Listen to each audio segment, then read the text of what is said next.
बहुत सारे लोगों ने कल टेस्ट पेपर अटेम्प्ट किया, 13 अगस्त 2023 को आपने टेस्ट अटेम्प्ट किया, आपके नंबर बहुत कम आए। कारण क्या है, रीज़न क्या है, उनके बारे में वन बाई वन बात करूंगा। इसमें आप सभी लोगों के जो कारण थे, जो रीज़न थे, जिनकी वजह से आपके नंबर नहीं आए टेस्ट में, उनको इंक्लूड करूंगा। ध्यान से सुनिएगा इस वीडियो को। सुनिए, पहला रीज़न ये था कि आपने जो बेसिक मटेरियल है उसको ही तैयार नहीं किया है। बेसिक मटेरियल में क्या आता है, बेसिक मटेरियल में आता है आपका घटनाचक्र के कंपाइलेशन, बेसिक मटेरियल में आता है आपका previous year question paper, basic material में आपका आता है ल्यूसेंट। ये हर इंसान पढ़ रहा है, जो भी इंसान तैयारी कर रहा है, शुरू कर रहा है, उसको कम से कम ये तो पढ़ना ही पढ़ना है। स्टैंडर्ड्स आप जब 4 घंटे नहीं पढ़ पा रहे हो, आपको जब बेसिक चीज़ें नहीं पता है, तो आप स्टैंडर्ड सोर्स कैसे पढ़ोगे? एंड अगर आप डेली 4 घंटे 5 घंटे भी नहीं पढ़ पा रहे हो, तो स्टैंडर्ड सोर्स आप कैसे फिनिश करोगे, वो भी हर सब्जेक्ट का। तो बेसिक मटेरियल में जो चीज़ें आ रही हैं, जैसे घटनाचक्र हो गया, ल्यूसेंट हो गया, प्रीवियस ईयर क्वेश्चन पेपर हो गए, ये तो आपके टिप पर होना चाहिए। उसमें भी कुछ कुछ चीजें ऐसी होती हैं, कुछ कुछ ऐसे इंपॉर्टेंट टॉपिक्स होते हैं जो हर साल पेपर में आते हैं। आपने जो भी टेस्ट दिया है आप मुझे दिखा दो, एंड मैं उसमें बता दूंगा कि देखो ये 10 बार पूछा गया है, ये पेपर में यहां पे आया हुआ है। बिकॉज अगर कोई ढंग की टेस्ट पेपर है, कोई भी अच्छी टेस्ट सीरीज है, तो ऐसा होता ही नहीं है कि वो उन क्वेश्चंस को, उन टॉपिक्स को इंक्लूड ना करे अपने टेस्ट में, जो एक्चुअल में एग्जाम के पॉइंट ऑफ व्यू से इंपॉर्टेंट है। तो अगर आपने अपने बेसिक मटेरियल को तैयार नहीं किया, तो आपके नंबर डेफिनेटली नहीं आएंगे। अब कैसे आएंगे, कैसे उस मटेरियल को तैयार किया जाए, इसमें प्रॉपर एक तरीका होता है, इसमें प्रॉपर एक सिस्टम होता है, चीजों को ऑर्गेनाइज्ड वे में पढ़ना होता है। उसमें भी एक तरीका देखना पड़ता है कि क्या इंपॉर्टेंट है, क्या इंपॉर्टेंट नहीं है। सब कुछ पढ़ने से नहीं होगा, जो आता है एग्जाम में, जो इंपॉर्टेंट है एग्जाम के पॉइंट ऑफ व्यू से, वो पढ़ा जाता है, cut to the point, exam oriented way में। तो बेसिक मटेरियल को पढ़ा होना बहुत जरूरी है। तो अभी आपको घबराने की जरूरत नहीं है अगर आपने बेसिक मटेरियल को नहीं पढ़ा है, लेकिन यह जानना बहुत जरूरी है कि आपने बेसिक मटेरियल नहीं पढ़ा है। दूसरी चीज यह है कि बहुत सारे लोगों ने अटेम्प्ट ही बहुत कम किए हैं। जैसे अगर 150 क्वेश्चन थे या 140 क्वेश्चन थे, आपने अटेम्प्ट ही 100 किए, आपने अटेम्प्ट ही 80 या 90 किए, तो आप एक बात ध्यान दो, आपने क्वेश्चन के सही या गलत होने की जो संभावना है, जो प्रोबेबिलिटी है, उसको ही खत्म कर दिया ना भाई। आप सुबह उठकर जब तीर मारोगे ही नहीं, तो तीर लगेगा अपने निशाने पे या नहीं लगेगा, ये कैसे होगा? वो तो आपने संभावना ही खत्म कर दी ना। तो इसलिए क्वेश्चंस को अटेम्प्ट किया जाता है। बहुत सारे क्वेश्चंस एग्जाम में ऐसे आएंगे आपके प्रीलिम्स के पेपर में, जो आपके पढ़े हुए नहीं होंगे, लेकिन अगर आपने प्रैक्टिस कर रखी होगी, नए नए क्वेश्चंस को डील करना, उनको सॉल्व करने का तरीका देखना, ये कैसे हो सकता है। जो नॉलेज आपके पास है, जो प्री एग्जिस्टिंग ज्ञान आपके पास है, क्या आप उससे दिमाग लगा करके उन क्वेश्चंस का आंसर निकाल सकते हो? ये होता है स्किल, इसको बोलते हैं एप्टीट्यूड, और ये एग्जाम में काम आता है। सेम मटेरियल, सेम चीजें हर इंसान पढ़ के जाएगा, लेकिन होगा सिलेक्टेड लोगों का ही, कुछ पर्टिकुलर लोगों का ही। क्यों? क्योंकि उनके पास एप्टीट्यूड है, उनके पास वो स्किल है, वो ये जानना वो ये जान गए, वो ये चीज सीख गए प्रैक्टिस कर करके कि नए नए क्वेश्चन को डील कैसे करते हैं। जब आपके सामने, जैसे आपके सामने 150 क्वेश्चन आए, अब आपने सोचा कि अरे मैंने तो ये चीज पढ़ी नहीं है, मुझे तो क्वेश्चन आ ही नहीं रहे, आपने बस छोड़ दिया, आपने कहा नहीं मैंने पढ़ा नहीं है, मुझसे नहीं होगा।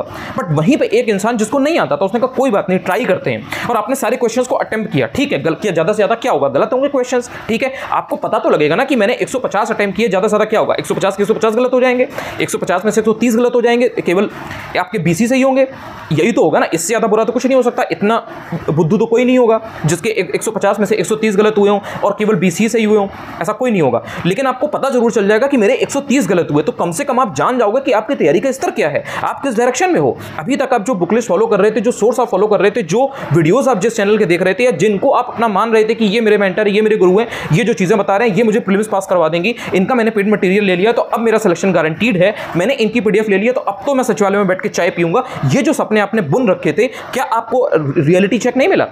सो ये समझना बहुत जरूरी है कि जो एग्जाम में क्वेश्चन आएंगे वो पढ़े हुए नहीं होंगे, बहुत सारे, उसमें से 10, 20, 25 क्वेश्चन रैंडम होंगे, फैक्ट्स होंगे उसमें से। बट अगर आपने प्रैक्टिस टेस्ट के थ्रू, मॉक टेस्ट के थ्रू नए नए क्वेश्चंस को अटेम्प्ट किया होगा, ज्यादा से ज्यादा अटेम्प्ट किया होगा, तो आप ये जान जाओगे कि कितने क्वेश्चन अटेम्प्ट करने पे कितने क्वेश्चन आप सही कर पाते हो, कितने क्वेश्चन आपके गलत होते हैं। और ये 1-2 टेस्ट में नहीं आता, ये कम से कम आपको 5-6 टेस्ट, 10 टेस्ट देने पड़ते हैं।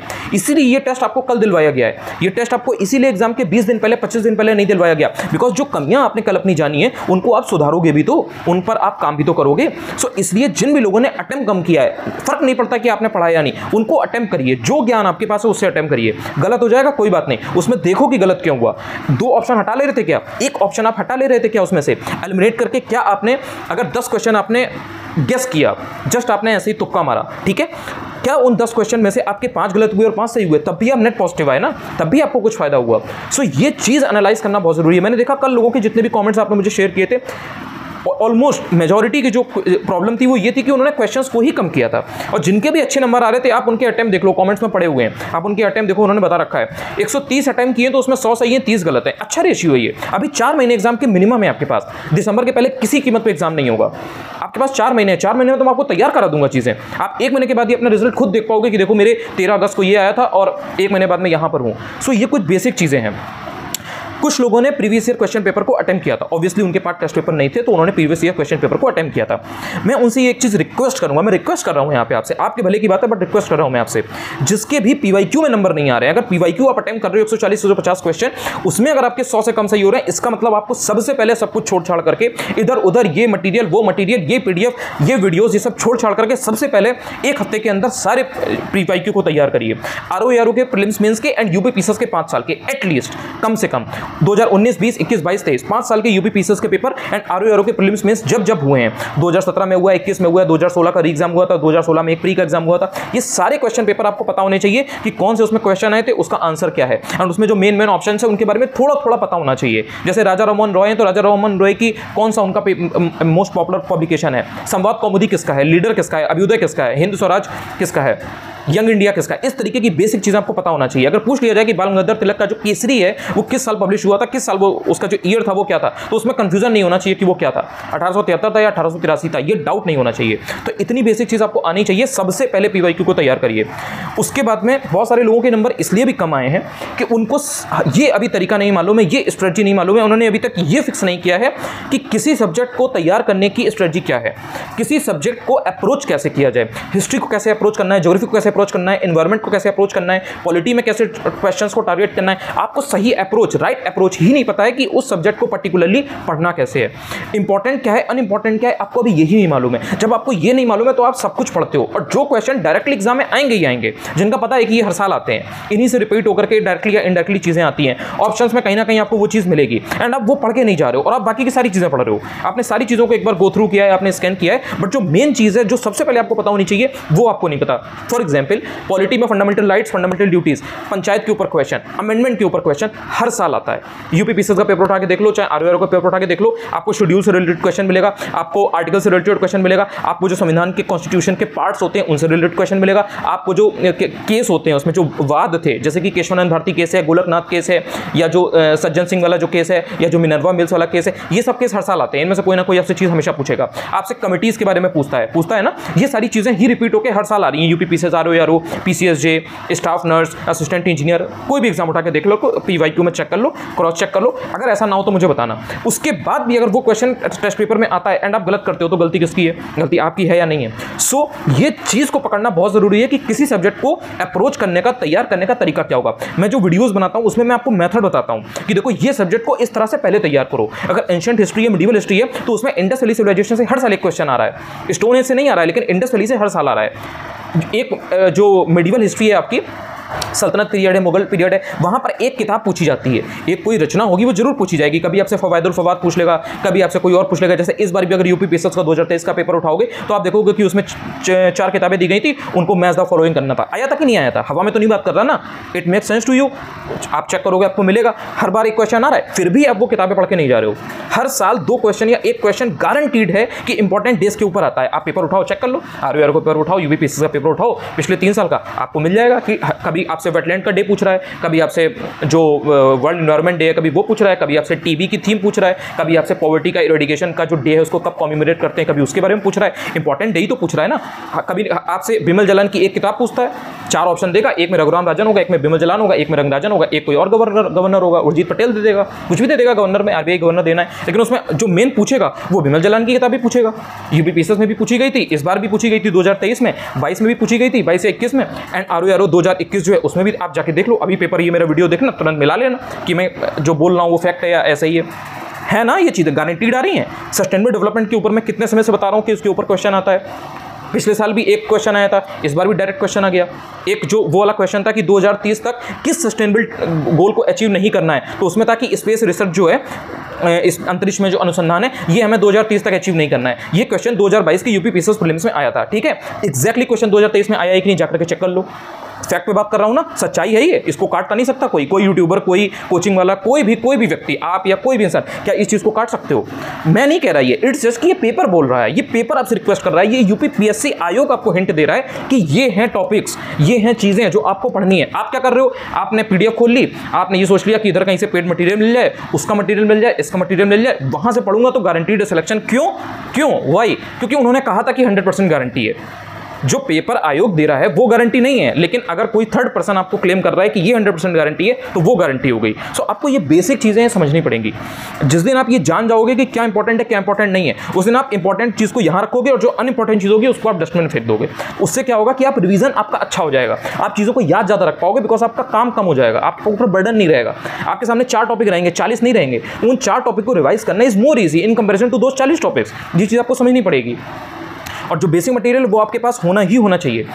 एक और जो प्रॉब्लम लोगों के सामने आई है वो क्या है, वो ये आई है कि जो पढ़ा हुआ है उसको रिवाइज नहीं किया है। आपने पढ़ा तो है, आपको चीज़ें पता हैं कि हाँ, जैसे बहुत से लोग होते हैं उनको जब मैंने इतने वीडियोस बनाए उन्हें धीरे धीरे पता लग गई ये चीज़ें कि हाँ ये चीज़ इंपॉर्टेंट है, ये चीज़ इंपॉर्टेंट नहीं है, इस तरह से फिल्टर करते हैं, इस तरह से फिल्टर नहीं करते हैं। Okay, got it.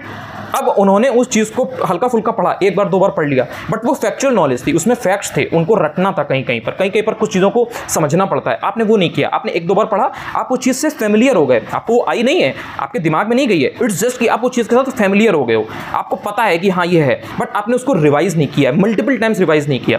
उससे क्या हुआ, वो क्वेश्चन आया, आपको पढ़ा हुआ तो लगा, बट आप उसको सही अटेम्प्ट नहीं कर पाए, सही नहीं कर पाए। क्यों? क्योंकि आपने रिवाइज नहीं किया। तो ये बहुत बड़ी प्रॉब्लम है। रिवीजन का 1 घंटा आपके पास होना चाहिए। मैंने आज से 1 महीने पहले जब मैंने वीडियो बनाया था, मैंने उसमें चीज बोली थी कि रिवीजन कितना जरूरी है। जितना पढ़ोगे उससे ज्यादा जरूरी है कि आप रिवीजन कितना कर रहे हो। अगर आप डेली 4 घंटे पढ़ रहे हो, 1 घंटा रिवीजन करो, 3 घंटे पढ़ो। अगर आप 8 घंटे पढ़ रहे हो, उसमें 2 घंटे रिवीजन करो, 6 घंटे पढ़ो। ये आपका गोल होना चाहिए, ये आपका लक्ष्य होना चाहिए कि हाँ ये मुझे करना ही करना है। पढ़ना जितना इंपॉर्टेंट नहीं है, उससे ज्यादा रिवीजन करना है। आप 4 चीज पढ़ो, रिवाइज करो चारों चीजों को, ये ज्यादा बेटर है रादर देन कि आपने 40 चीजें पढ़ी बट आपने रिवाइज केवल 5 चीजों को किया। ये आपको समझना पड़ेगा। एक जो बहुत बड़ी प्रॉब्लम वो ये है कि जो भी स्टैंडर्ड सोर्सेज से जो भी चीज़ें आप फॉलो कर रहे हो या अभी तक आप कर रहे थे या जो मैं बताऊंगा वो आप फॉलो करोगे, कोई भी चीज़ जो भी आप फॉलो करने वाले हो वो फिक्स कर लो। बहुत सारे लोग ऐसे हैं, देखो मुझे मालूम है, मेरी कितने सारे लोगों से बात होती है, मेल आते हैं, मैसेजेस आते हैं, कमेंट्स आते हैं, लोग अपना बताते हैं, तो मुझे पता है कि कितने लोग कितनी चीज़ें फॉलो कर रहे हैं। करंट अफेयर्स के लिए सिंपल सी 1-2 चीज़ें हैं, इंग्लिश मीडियम के लिए भी, हिंदी मीडियम के लिए भी। उसके बाद भी लोग करंट की 4 चीज़ें फॉलो करते हैं।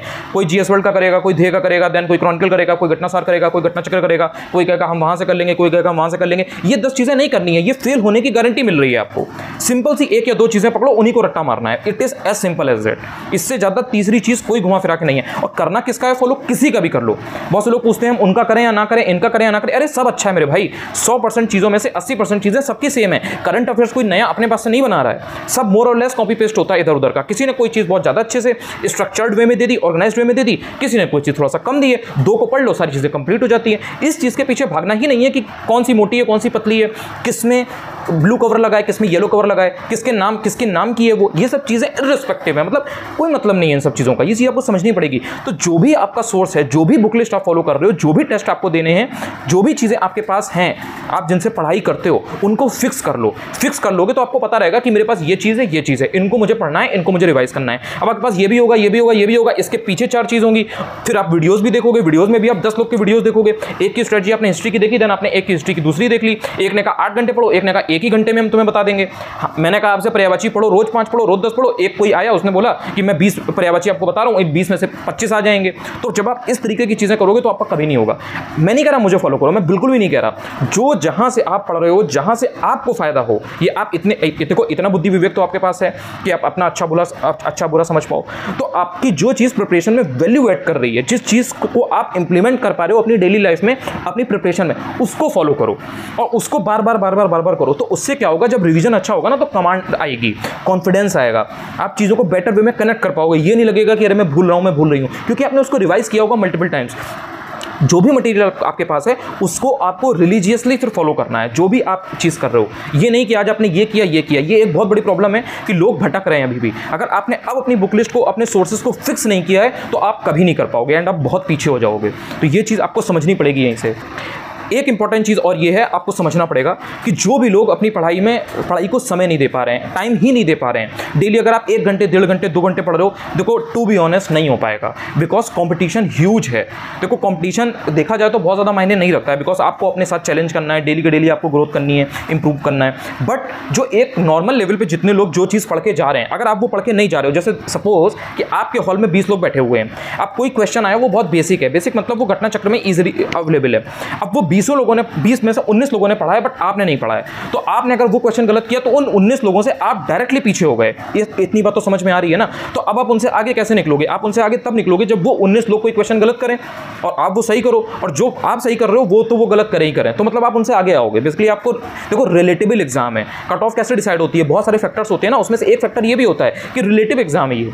आपने कोई क्वेश्चन गलत किया, मैंने सही किया, तो मैं आपसे आगे निकल गया। अब जब मैं कोई क्वेश्चन गलत करूंगा और आप सही करोगे तो आप मेरे बराबर आओगे। फिर कोई क्वेश्चन मैंने गलत किया, आपने सही किया, तो आप मुझसे आगे आ गए। यही चीज़ एक मास लेवल पे चलती है।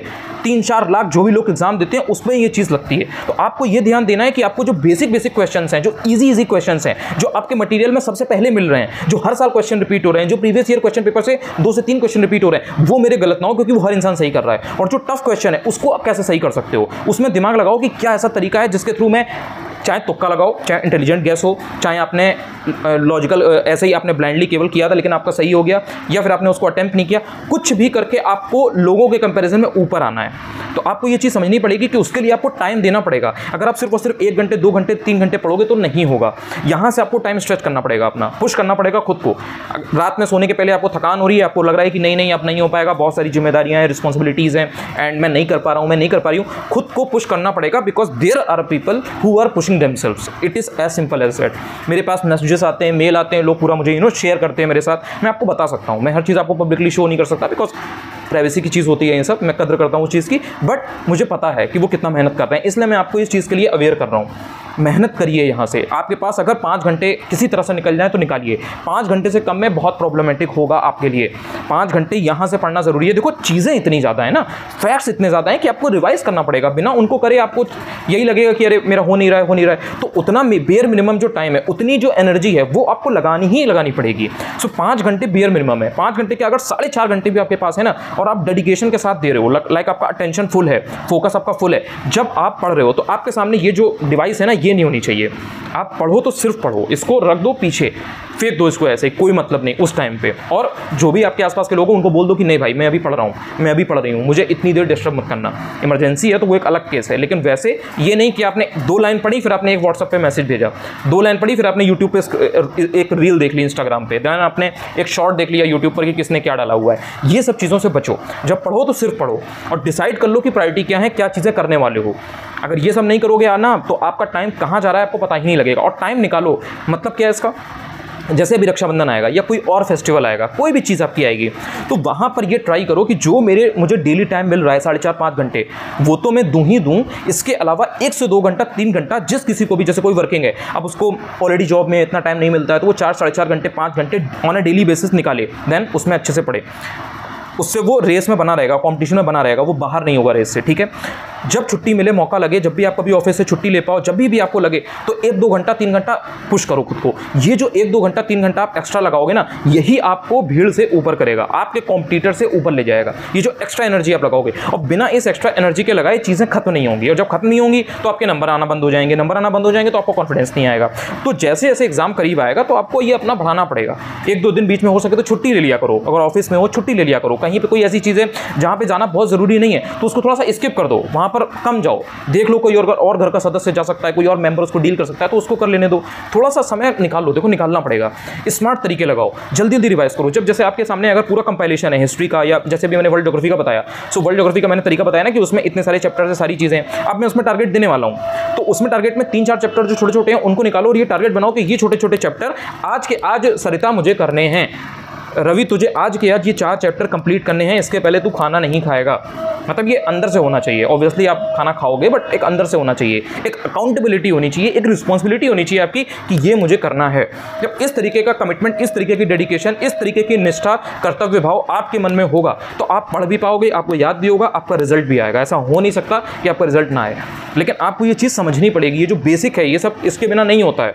और इन सब चीज़ों पर जब तक आप ध्यान नहीं करोगे, जब तक आप खुद का मूल्यांकन नहीं करोगे, स्वयं बैठ करके करके अपनी गलतियों को एनालाइज नहीं करोगे, सामने सामने एक रियलिटी चेक नहीं एक्सेप्ट करोगे, तब तक नंबर इंप्रूव करना बहुत मुश्किल होता है। आई होप आपको इस वीडियो से कुछ हेल्प मिली हो। कैसा लगा ये वीडियो कमेंट्स में जरूर बता देना। कोई और प्रॉब्लम हो तो कमेंट्स में शेयर कर देना। इसके अलावा अभी तक अगर टेलीग्राम चैनल ज्वाइन नहीं किया तो चाहो तो ज्वाइन कर सकते हो, डिस्क्रिप्शन में मैं लिंक दे दूंगा, अनिल चतुर्वेदी यूपीपीएससी। अगर ये वीडियो मेरा पहली बार आपके पास तक पहुंच रहा है, चाहो तो सब्सक्राइब कर सकते हो। मैं इसी तरह की काफ़ी चीज़ें आपके साथ शेयर करता रहता हूं जो आपको आरओ 2023 या यूपीपीएससी 2024 में प्रिपरेशन करने के लिए हेल्प करेंगी।